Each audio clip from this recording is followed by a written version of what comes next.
Сегодня мы разберем очередное видео про планирование тренировок. Как планировать и что с этим делать. И сегодня на своем примере я хочу вам показать, как я это делаю для себя лично. И больше это подходит именно для тех, кто, например, если вы сами пишете для себя программы, то, естественно, вы подгоняете изначально все сами для себя. Но кто-то может захотеть воспользоваться вашей программой. Или, может быть, вы покупаете где-то или берете у кого-то другие программы, да, там люди пишут это либо для себя, либо и как-то подставляя и подстраивая это под общее количество людей, но вы пришли и вдруг там есть веса слишком большие для вас или количество повторений слишком большое, то есть что-то, что вам будет намного тяжелее делать. И поэтому в данном случае нужно что с этим сделать? Правильно, мы это масштабируем под себя. Также это можно, конечно, масштабировать и под других атлетов. Скажем, если вы тренируетесь с несколькими ребятами, каждый может это сделать под себя. Итак, друзья, как я сказал, сегодня мы это рассмотрим на моем примере. Но перед тем, как мы начнем, друзья, пожалуйста, как всегда, не забываем лайк, подписка. Вам не сложно, мне приятно, а YouTube полезно для продвижения моих видео. Поэтому обязательно ставим и не забываем. Погнали! Итак, что значит масштабирование? Масштабирование это значит, что мы берем какой-то комплекс или какую-то тренировку и подгоняем ее под себя. Это, если сказать простым языком.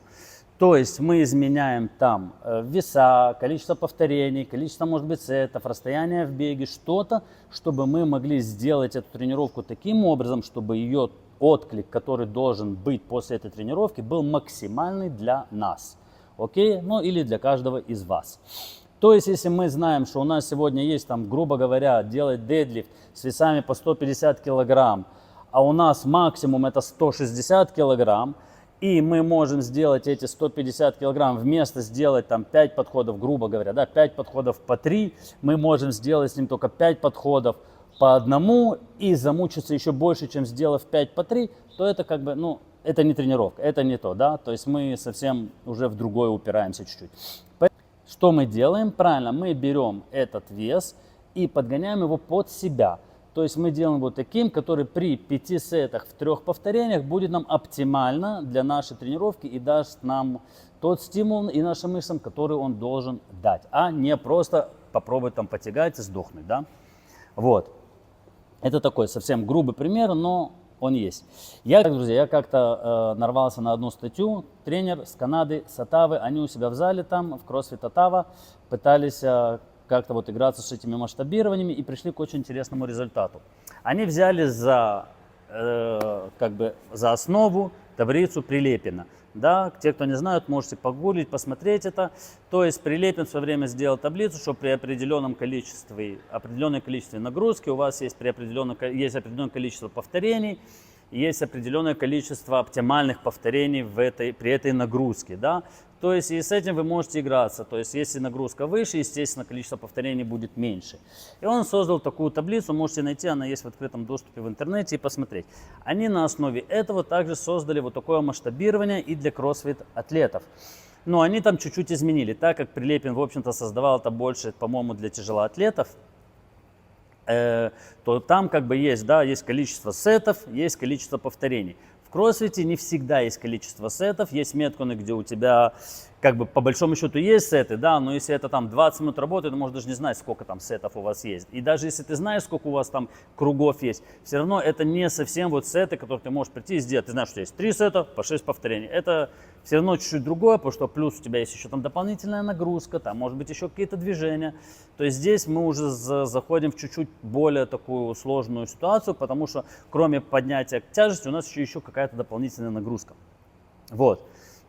И они с помощью таблицы Прилепина рассчитали масштабирование для кроссфит-атлетов. Она практически такая же самая, но она чуть-чуть отличается. Единственное, что там есть, там, допустим, нету такой вещи, как сеты, да, там просто идет у тебя определенное количество процентов, это наша нагрузка, она идет в, как это называется, то есть у нас есть определенное количество процентов, это наша нагрузка, определенное количество повторений, которые мы должны делать, и оптимальный диапазон этих повторений, который может быть, да, то есть там приблизительно, так, я сейчас точно не помню, но грубо говоря, там при 50% нагрузке вы должны делать Оптимальное количество повторений у вас будет, не оптимальное количество, а количество повторений, которые вы можете при этой нагрузке сделать, это 45 повторений. Оптимальный диапазон это между 30 и 50 повторениями. То есть и вот так вот со всеми вещами. То есть чем больше процент в весе, тем, естественно, меньше повторений, и этим мы пользуемся. Вот. Она очень удобна, очень прикольная, ее можно, кто хочет, попробовать поиспользовать. И я решил сегодня ее использовать на своей тренировке. Что я сделал? Я взял тренировку, которая была вот сейчас на semi-final, я хотел ее очень сделать. Мне вообще нравится такого типа тренировки, где есть совмещение кардио и каких-то весов. И я решил ее сделать. Эта тренировка это 5 кругов, где надо бежать 800 метров. После этого делать 10 повторений clean and jerk с весом 80 килограмм. Итак, я ее начинаю подгонять под себя, потому что я понимаю, что я, как человек, который знает, что я могу делать с бегом, что я могу делать с клином, что я могу делать с джерком, у нас получается, в общем-то, 3 движения, да, я прекрасно понимаю, какие у меня есть веса, я понимаю, что в таком вот варианте, как ее дали на semi-final, я ее не вытяну. Просто, ну, потому что это для меня слишком большие веса, то есть, ну, как большие веса, скажем, в клине это небольшие веса, это такие средние тяжести веса, но все равно тяжелые, да, но в джерке у меня максимум пока что, к сожалению, он как бы небольшой, килограмм 85, там очень давно я делал 90, и то это был сплит. А здесь, когда надо работать на скорость, значит, надо делать обычный джерк или пуш-пресс. А у меня максимальный вес в пуш-прессе это всего лишь 80 килограмм, поэтому работать с 80 килограммами мне здесь будет очень тяжело. И да, я, кстати, немного погнал впереди паровоза. Для начала, то, что мы должны сделать, друзья, это мы должны понять, какое тут движение в клине и в джерке у нас будет самое тяжелое.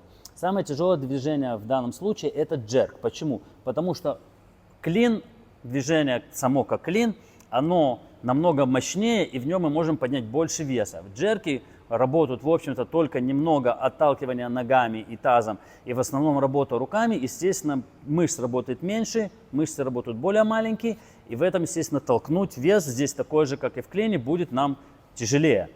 То есть, если у вас достаточно высокий и сильный джерк или пуш-пресс, то, или просто даже стрикт-пресс, то, в общем-то, вы можете делать с 80 килограмм, если у вас там, не знаю, ваши плечи, вы способны там делать килограмм 100, а то и больше на повторение, то, естественно, для вас 80 килограмм в пуш-пресс или пуш-джерк будет не таким тяжелым. Да? Но, в общем-то, это самая слабая наша точка в данном движении. У меня она слабая в том, что у меня максимальный вес пока что 80 килограмм. Это значит, что я не могу делать это упражнение в таком виде с 80 килограммами.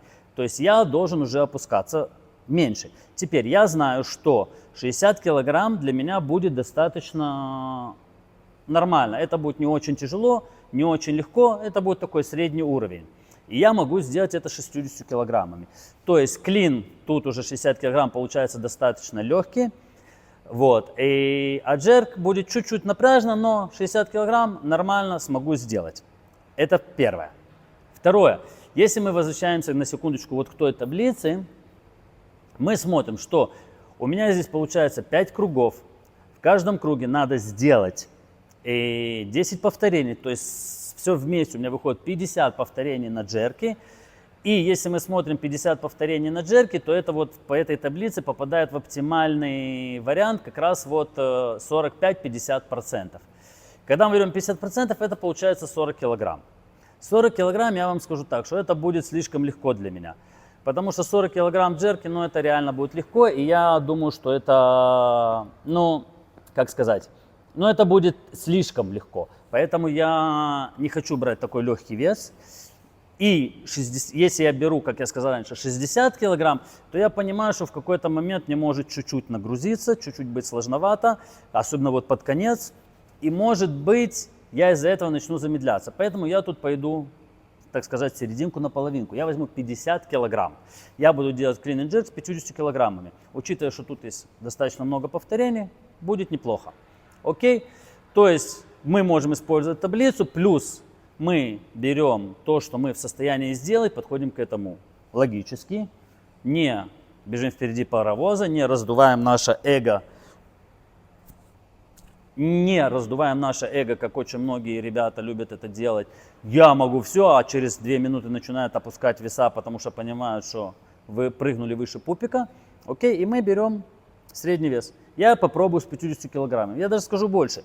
Если я увижу, что это было мне достаточно просто и легко, я в следующий раз сделаю то же самое, но подниму веса и сделаю уже 60 килограммами. То есть мне никто не запрещает через какое-то время повторить этот сет, правильно? И сделать этот меткон, и сделать его. Это первое, то, что касается весов. Второе, бег. У меня вообще бег с детства очень сильно страдает, и мне бегать, в общем-то, тяжело. И поэтому я бегать не очень люблю, но я бегаю так, как это нужно для тренировок. Но кроме того, что просто так надо бегать, бег также лично мне еще важно очень тренировать, обязательно под какими-то дополнительными нагрузками.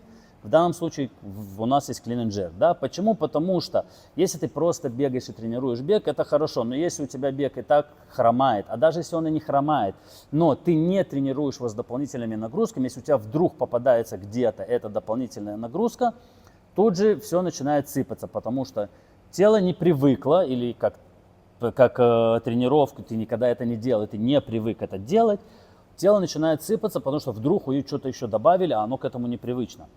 Поэтому я очень рекомендую вам, друзья, делать бег, или даже не просто бег, а делать упражнения, которые получаются хуже, то есть вначале натренировать их достаточно хорошо, так что вы можете делать их отдельно от всего, а потом потихоньку дополнять туда еще разные, птицы эти достали тут уже летать, а потом дополнять туда еще разные какие-то упражнения, чтобы делать тоже упражнения, но после нагрузки. Поверьте мне, одно и то же упражнение, вы можете делать его замечательно, но когда вдруг есть какая-то дополнительная нагрузка, все начинает сыпаться. Это уже совсем другой разговор, поэтому очень важно это тренировать. И второе насчет бега, это то, что у меня бег, он получается очень хромает. И если я сейчас выйду и начну бегать 5 кругов по 800 метров, я просто сдохну очень быстро. Потому что для меня 800 метров, 5 кругов подряд, это будет тяжело, очень тяжело. Поэтому что я делаю? Я бегу только 400 метров. То есть я делаю после всего, после всех этих расчетов, что у меня получается? У меня получается так, я делаю 5 кругов, но бегу 400 метров и делаю 50 килограмм штангу, 10 повторений, clean and jerk.